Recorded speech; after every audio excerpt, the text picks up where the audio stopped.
All right. I hope you're ready to have some fun today. Welcome back to Unbreakable, our 10-part series on our collapse, our rebirth, and our reinvention, and how we put everything back together. And it's not perfect. Our relationship and our lives are not perfect, but they're a whole lot more meaningful and peaceful and loving and supportive and encouraging than it's ever been. And that was out of like absolute chaos. We're going to have some fun today because today is Angie's favorite topic. Now, I'll say that Angie leads our women's call in our mastermind. Mm-hmm. And not every woman likes this. Okay. Not every woman loves what Angie's getting ready to and talk, what we're going to talk about, but what Angie's going to be able to talk about. And I'll shut my mouth for a little bit and let her explain. What are we going to talk about today? We're going to talk about the what I believe, again, allegedly, supposedly, for entertainment purposes only. For entertainment, that's good. For entertainment. This is strictly personal opinion. I think that the 7 love languages, I think that there's a fatal flaw hidden, buried deep within it. And I feel like I've found it and I've exposed it and I talk about it. And you know what? I totally forgot that before we got on, I wanted to actually pull up one of those articles that I talk about that every year around Valentine's Day, I start to see circulated. So I'll try to pull from memory what I recall from it, because every year it just makes me so mad. And I do want to preface this by saying, I really don't know how to talk about this topic without being mean. Yeah, a little bit mean. It's one that I see. And I see this more from women than I do from men, because I think that it goes back to, we talk in our mastermind, we have a book study, we do a lot of book reading, and no more Mr. Nice Guy, because the theory of that book is that men were raised to, help me with this, because that was post-war. Oh, when the fathers... Agrarian society. Yeah. When we moved from an agrarian society to an industrialized society. Yeah, when the dads went off to war, the dads were no longer there to help these boys learn how to be men. And they learned how to, and the mothers were treating their sons as the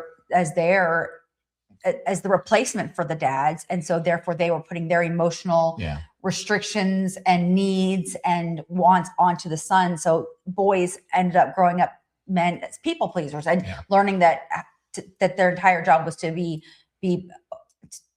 to have their everything rides on women's emotions and feelings and so on and so forth.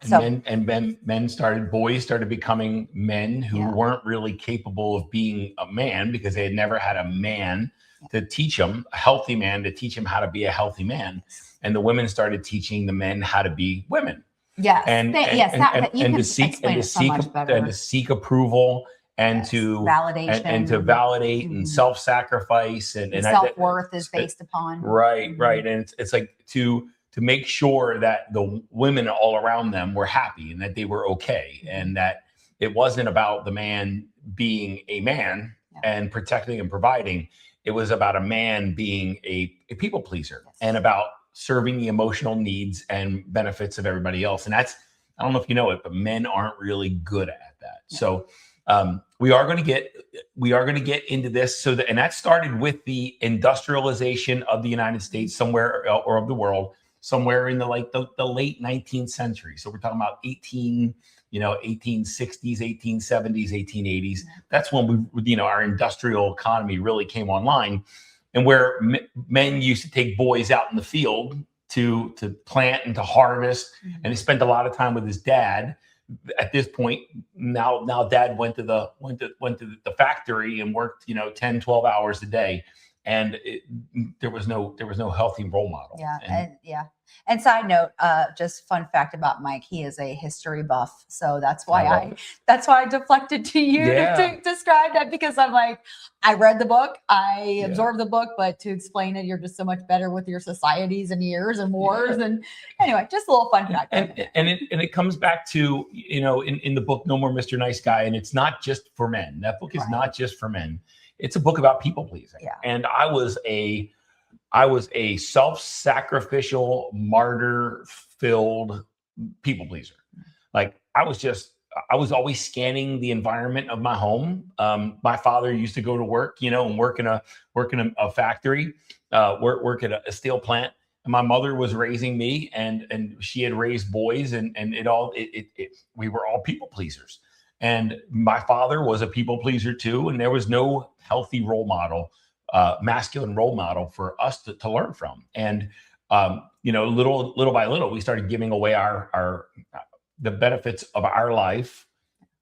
We started suppressing our needs for the needs of others, especially the women around us. And I've done it with Angie and my daughters, and I still have that sense of people pleasing where I'm scanning the environment, trying to make sure everybody's taken care of. Yep, and I've caught you on that a couple of times recently, and I'm like, not your business. And No More Mr. Nice Guy is really about the difference between being kind and being nice. And being kind is being true to you and lifting up and inspiring everybody else. And being nice is about seeking approval, seeking validation, and making sure everybody's needs are taken care of, right? And it just leads to a life of sacrifice. Yeah. And now, before we get into it, I do want to throw in that in defense of the women that I see who are living from this dependency on the love, or on their men to provide the love languages for them. We've been programmed as a society now that women we're the nags. It is happy wife, happy life. Oh fuck. Yeah, happy wife, happy life. All that nonsense that we see. This is how you're supposed to be a wife. You're supposed to be a bitch. You're supposed to demand he bring you flowers. You're supposed to demand, right? So again, that's programmed into us. It's not their fault. Everybody's doing the best that they can. So I feel for those people that are still living in that. So we are going to talk about the 5 love languages today. And we are going to, we're not going to focus on as much the love languages, because that's not the important part. It's how to utilize them, because they are an effective indicator. Yes. And it's really important to understand. I love understanding her love language. I love understanding my love language. So this is not dispelling all the love languages.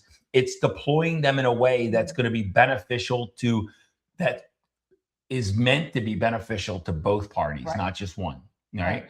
But it comes at the expense of this is the part that humanity or society has struggled with. This requires each individual to satisfy their own needs and scratch their own love language. Yes. This could have been, yeah. Yep. So that's my power of recall over the love languages. I usually leave one out, but with the 5 love languages, we're going to talk about the language of giving, or the love language of gifts, of touch, and like physical sensation, physical contact, words of affirmation, quality time. And then I told you, I always acts of service. Acts of service. Acts of service. That's my love language. I left it out. That and physical touch. Yeah. Oh, yeah. Both. So both. And yeah. So yeah, acts of service. That's the 5th one. So those are the 5. Those are the 5. And I think, the way that it's taught is you learn your partner's love language, and then you learn how to submit to that love language. Right. And that may be great for some people. Some people, if when we've talked about this on previous podcasts, I'm a gifts, act of service person, right? And if I like surprises, I like I like the scene from freaking Pretty Women. Here's your dress, put it on. Here's the date night, whatever, and things like that. But some people, and there are some men out there who they love to do that shit. Like that's the two people together where they both share the same love language. That's gotta be heaven. It's gonna be awesome. Yeah. Oh, I wonder how much growth is in that. Yeah. Who knows? But in terms of stepping into your own power, and but yeah, I'm sure there are people out there, and they're probably scratching each other and speaking each other's love language constantly, and this is a non-issue for them. Yeah. Right? Well, I get what I learned as being in conversations and social media and reading things and like filtering it through my own lens is that And I remember having this talk with someone it might have been Kara a while back, my sister, our assistant, Kara Dossi, when I realized that to me, the power of the love languages came when I was able to see, I know your love language, and now being able to observe how you show your love using your love languages. And that's the difference. Rather than, but for years, we did try and demand each other. Before I even knew what the hell they even were, I feel like we did that. We tried to demand the other person adhere to, this is what I need. And when I realized, wow, he's showing love by touch and acts of service, right? For sure. And when I was able to observe that and take it from that place. So to me, that's the powers, when instead of, oh, this person isn't giving me gifts, this person isn't giving me words of affirmation, when you can say, oh, well, their love language is physical touch. And so, okay, great. Their love language is that. So can you turn that around and say, oh, wow, I see how they're showing their love by acts of service. Yeah, it may not be optimal for you, but that's where this is a relationship, not a manipulationship. Yeah, there you go. I love that. And You use the love languages, and to sum up what you just said, and I think you did a great job on it. The way society has deployed the love languages is, do my love language for me. Yes. And what we're suggesting and what's worked for us is understanding the other person's love language. In Angie's love language, one of her love languages is quality time. And when she plans she's planning museum time on Friday. When she plans that is her speaking her love language to me. Yes. And now I get to play with that. Yes. I get to play in that love language because she's inviting me into the place where she feels most loved. When, another one of your love languages is gifts. And I just don't have that. My mind doesn't work like, what can I buy Angie? And what can I give? But we've got people like Alexis. Like Alexis loves giving gifts. Yeah. Like it is her love language. It's obvious because she pours gifts onto you. But you're like, well, Alexis, you don't. But you could be like, Alexis does it. Why can't you? Right. So because we're speaking different love languages, and you tend to give the love language that you possess. Yeah. Oh, bringing Alexis up. That's a great story for me to tell, because this isn't just in intimate relationships. This is close friendships and For everything. sure. So Alexis, being one of my best friends, she's a great gift giver, and she's an extravagant gift giver. Like when she gives gifts, she gives gifts. Yeah, she does. And I am not. That gives me a lot of anxiety trying to plan it and figure it out. And oh my gosh, how do I top this gift? This is what she gave me. And because one of my love languages is quality time. So for her my last birthday, she got me some extravagant gift card to a spa or something. And I'm like, oh dear God, how am I gonna reciprocate that? And as I continue to develop, looking at other people's love languages and how they display them versus demanding them, I was like, you know what? I'm going to have this talk with her, and here's what I'm going to. Yeah. And I expressed to her that, hey, I'm going to plan an experience. I'm going to plan an experience with you, and then talked about this whole process with her, and she was like, oh, very cool. So we went to a really nice fancy dinner and spent hours together, and we sat, and it was it was so calming and so refreshing, because it's like there was no stress, there was no feeling of. And you can also use them like Kara. Angie brought up Kara's name. Yes. They go about once a quarter. They go on a spa retreat day, right, or a spa day or something like that. Maybe not frequently anymore, but the point being is every once in a while they plan a day and they go out and they get pampered and they spend time together and they relax together and they bond together, and that fills Kara's cup. She loves that. And Angie, I remember when we first hired Kara, and I always had this money thing, whatever, but because I'm motivated by money. Yep. But not everybody's motivated by money. So to me, it's like in business, the lore or the way to create loyalty is more money. That's how you create loyalty with me in corporate. The point being is Kara's not driven that way. Yep. And although money's nice to Kara, the quality time, the connection, the bonding, those things, the pampering, those things are like that. She would much prefer day drinking in the spa. That's love you, Kara. Love you, Kara. And it's fun seeing her day drink too. She's a lot of fun. But we got to work through a lot of this stuff, but we got it really wrong for a long time. And that's what created so much pain in our relationship, in our marriage. And when I said up front, our marriage isn't perfect and our life isn't perfect, because every once in a while, the little victim voice pops up. Every once in a while, the little victim voice pops up and says, well, they don't love me, or they're not doing X, Y, Z for me. And then we get this like step back, and we get to go back and we get to understand, okay, the voice is there, but it's not a real voice, right? The commitment isn't threatened. It's just right now we're feeling a little needy. Right now we're feeling like we don't like we're not loved in the way we want to be loved, and then we get to understand. But I'll make some food. This is just a for instance. I'll make food, and like our daughter Katie is, she lives with us again after college, and I'll make a meal, and I'll go to the grocery store. I'll ask everybody what they want. I'll go to the grocery store. I'll buy all the ingredients. I love cooking. Absolutely love cooking. It's one of my favorite things to do in the world. And then I'll serve the meal. And then after the meal, I'll pick up the plates and I'll start to clean the dishes. And everybody's like, gets up to start helping. And I was like, no, sit down, girls, sit down. Right. And I'll start cleaning up. And they may see it as Mike is just picking up my plate and just cooking food. But through our experience, the correct way is Mike just picked up my plate. He is literally showing me love right now. He is showing me that he loves me. And that's how we use it. Whenever that little victim voice comes up, we get to hit the reset and go back into what are they really saying to me? Yeah. Right.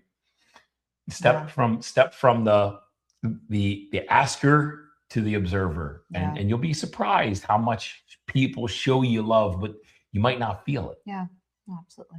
Yeah. We're all unique, right? Mm-hmm. Five love languages. Let's go over this again. Acts of service, quality time, touch, words of affirmation, and gifts, right? Did we say acts of service?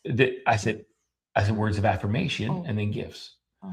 Acts of service. Okay. Oh, quality yeah. time. Okay. Yeah. That's okay. Yeah. Acts of service, quality time, words of affirmation, gifts, and physical touch. Yeah. Those are the 5 love languages. And it's also, I think it's beneficial when you are showing love through your love language, that you recognize it yourself, that, oh, right now I am showing my friend, spouse, kids, whomever love right now. It's like recognizing it with yourself. I think that helps the victim voice, right? Like, okay, they can't provide, they can't live up to this love language, but look, I'm showing my love language right now. So, and once you recognizing it, I was able to recognize those things in you. And I think it's important, when our mastermind call this morning, I reinforced that no one can give you a feeling. No one can give you an emotion. All right. So when we say, I'm feeling unloved, or I'm not feeling loved right now, we get to understand that we're not a victim of that. We choose what we feel, and we can choose what we feel. Your thoughts create your emotions. So if you think a different thought, you'll feel a different emotion, right? So we can elevate our thoughts to elevate our emotions, because what happens here controls what's happening down here. So if somebody's feeling unloved, it's because they're thinking unloved and they're feeling unloved, and that can shift at any time. And that's called personal power. That's called personal authority. That's called personal sovereignty. It's not letting circumstances outside dictate what's happening inside. And it creates a higher level of being, right? Now I can let her be her, knowing that she can't control the emotions in my body. Mm-hmm. So she does her acts of service or her love languages. She uses them on me. If I feel unloved, it's because I'm choosing to feel unloved, because that's how she shows me love. But the nice guy world that we live in says that I'm not feeling this thing that I want to feel. You need to do something different. Right. Or I'm feeling unsafe. You need to make me feel safe. I'm feeling unseen. You need to make me feel seen. Well, and a lot of times it goes even more, it gets more dialed in that I'm feeling this. You need to do this for me to feel this. Yeah.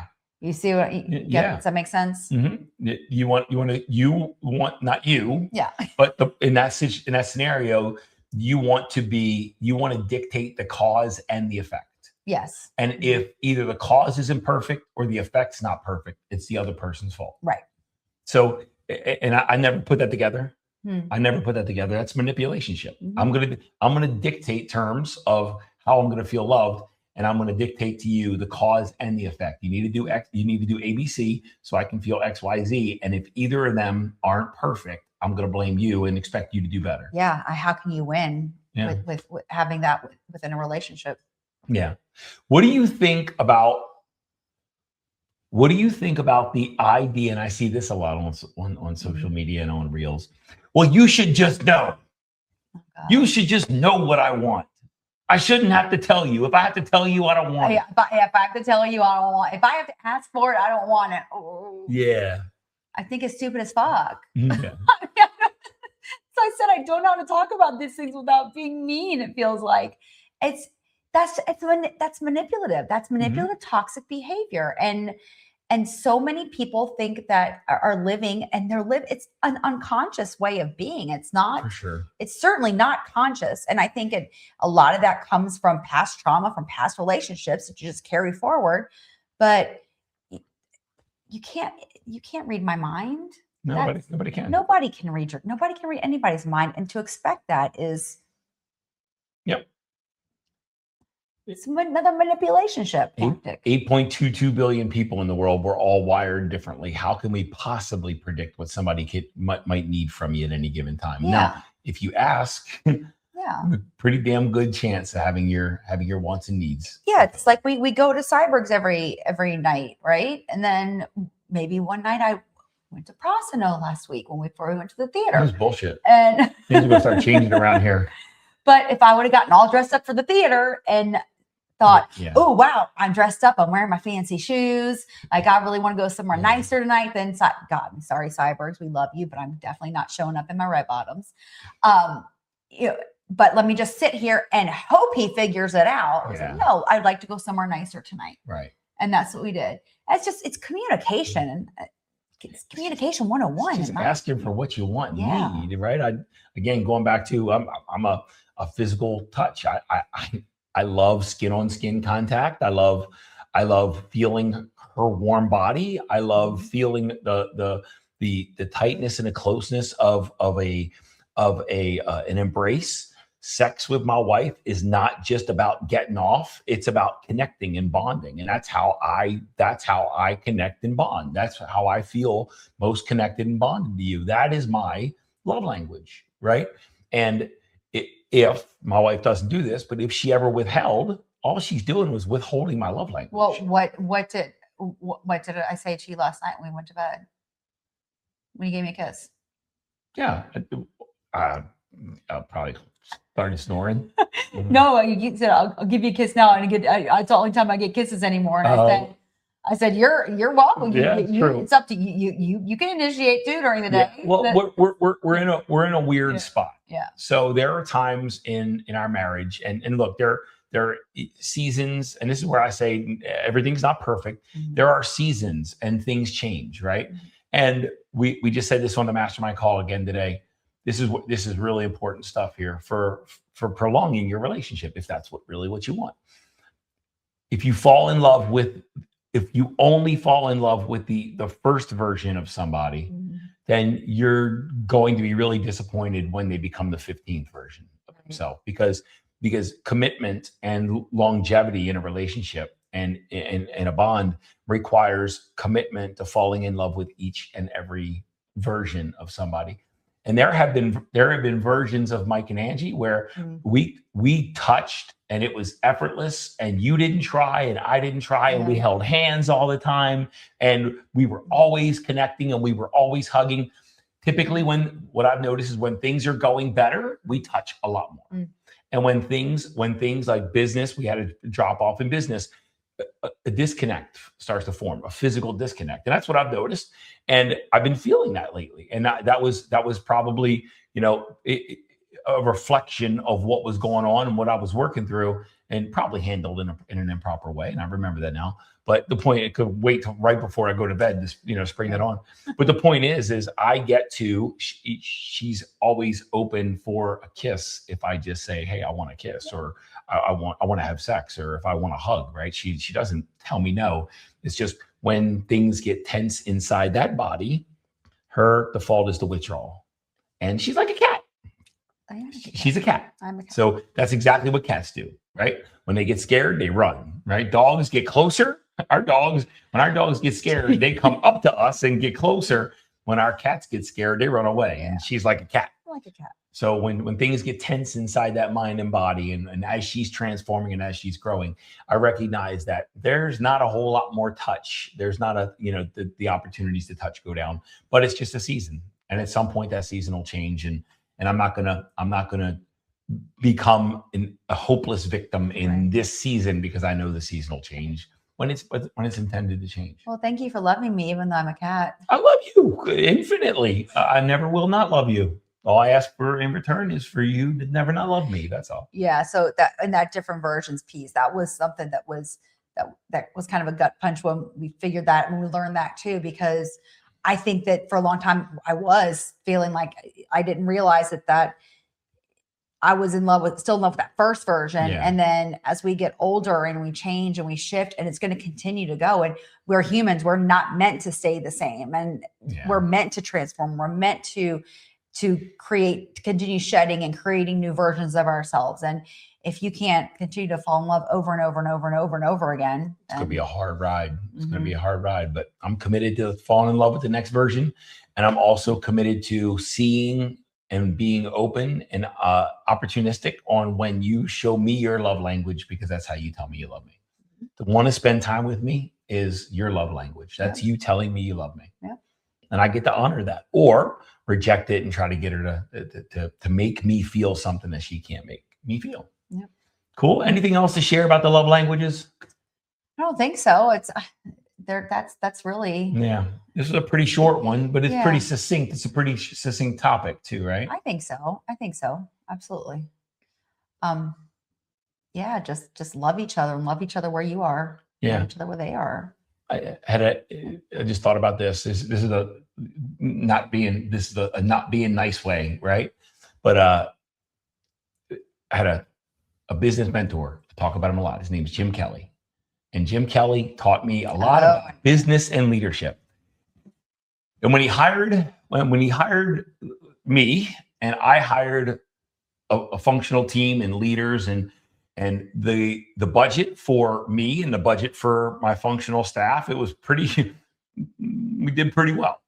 And one thing, Jim demanded one thing of us. I don't want to hear you being a victim. And what he would do is he would listen for, well, they're doing this. Who's doing that? Oh, you're being a bitch, right? Or when we said, well, that's not my, and I'm not saying we did this, but when somebody said, that's not my responsibility, or they caused this issue, or there was blame or something like that, Jim was like, he threw up, and if you're watching the podcast, you see I'm throwing up my V signs with my fingers. He would just throw up. After a while, he would just throw up the V, and you knew what that meant. And what he was saying is, I didn't hire you to be a victim. I hired you to be a leader. Are you going to take responsibility and ownership and accountability, or do you want me to find somebody else who will? Yeah, and you tell that story often in the mastermind. Yep. And after Jim started doing that with us, right, with his group of plant managers, because we recognized how much victimization there was. Still, we were all young, right? I was in my freaking early 30s or something. Yeah. And we were all kind of in that age range, and we were maturing, and Jim was, way more mature than we were. But when he started doing that to the plant managers, and the plant managers started doing that to our functional staff, now we're walking around, and the whole organization, as soon as you heard anybody being a victim, it's like, whoop, being a little bitch, right? You're going to lead, you're going to be a victim. And the love languages and things like this, where your needs aren't being met and you're not asking for what you want, just flash the V. Yeah. You're being a little bitch. If you want what you want, just ask for what you want and stop being a victim. Yeah. I mean, most of us are, it's easy to ask for what we want outside of our relationship, but why would you? So it's okay for you to ask for what you want when if you're asking for a promotion or a raise, et cetera, but then you're afraid to say, oh, hey, I want to go to XYZ tonight instead of XYZ, because you expect someone to read your mind. Yep. And the way this works is the answer is always yes for us. Mm-hmm. There are times where I'm going to get sexual. I will ask for physical intimacy and connection with my wife, and she's not there. And it's not because she doesn't want it. It's because her body is not ready or capable for receiving it at that moment. And when that's the case, she says no. And it's so rare that I honor it. And it's easy to honor it. Now, if it was no every single time, now there's only one. My love language is physical intimacy and touch and connection. The only person I can get that from in the world withholds that. That's a pretty tough.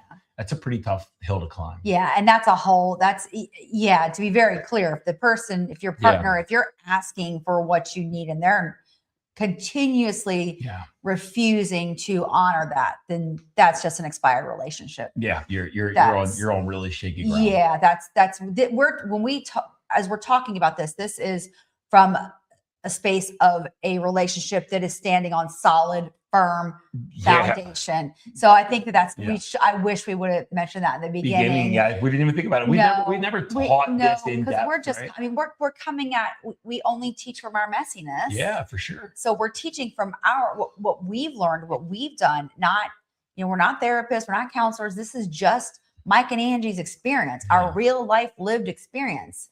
That's all we're doing. And if one person wants to grow and the other one doesn't, or one person wants to commit to this and the other one doesn't, or the one person wants to take ownership and the other doesn't. That's a whole different, that's not this topic. That is not even part of this. That's therapy. That's what that is. You need a therapist. If your person keeps saying no to what you asked for, then go see someone professional, please.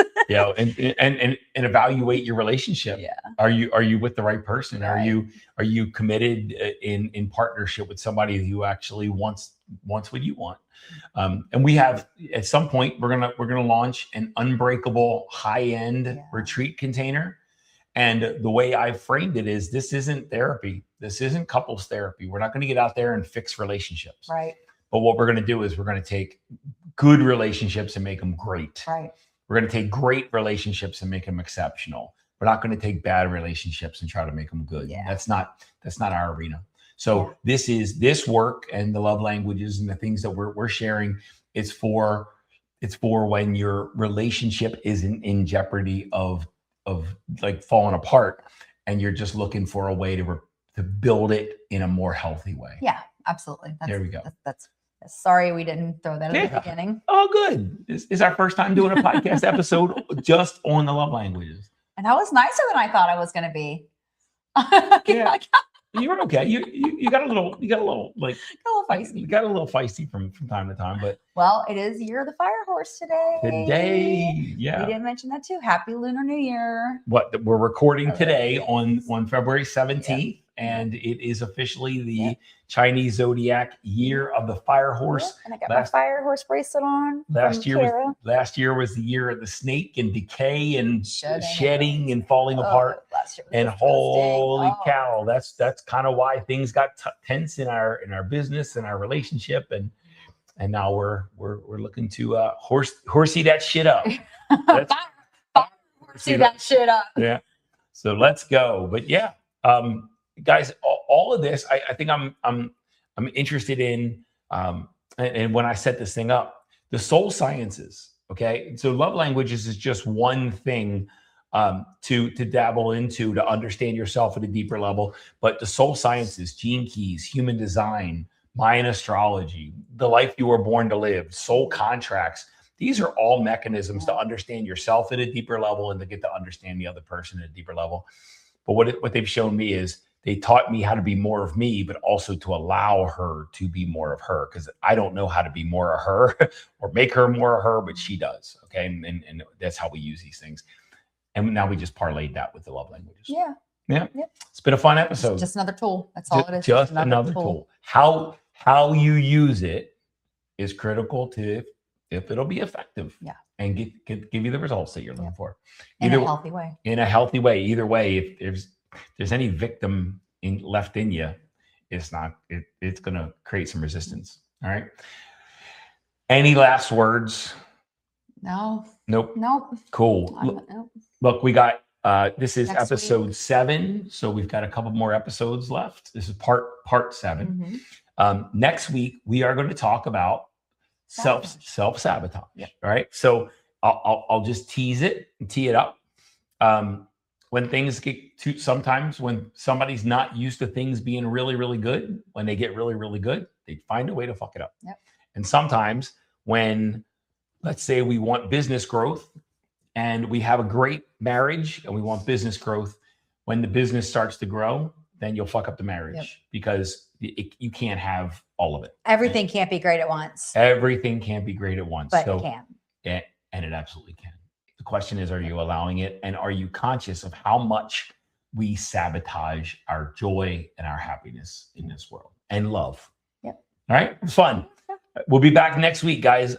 If you have any, in all the show notes, I put Angie's email address. I put my email address. Reach out to each of us or to either of us if there's anything we can do, or if you want to unpack some of this stuff with us, or attend our Unbreakable workshop on March 6th and 7th, right outside of St. Louis. Until next week, we'll see you soon. See ya.